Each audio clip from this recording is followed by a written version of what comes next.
Hi everyone, welcome back to our channel.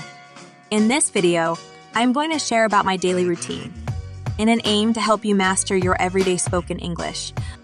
I hope this video will help you learn some new English vocabulary and phrases. So let's get started. I usually wake up at 6 a.m. and start my day with a cup of coffee. After that, I take a shower and get dressed for the day.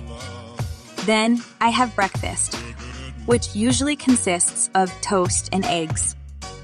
At 8, I leave for work. I work as a teacher at a local school. My classes start at 9 and end at 3. During my lunch break, I usually eat something light like a sandwich or salad. After work, I like to go for a run or do some prayer to stay connected with my God. Then I come home and make dinner. I enjoy cooking and trying out new recipes. In the evenings, I like to relax by reading a book or watching TV. Sometimes I'll meet up with friends for dinner or for cell groups. That's it for my daily routine.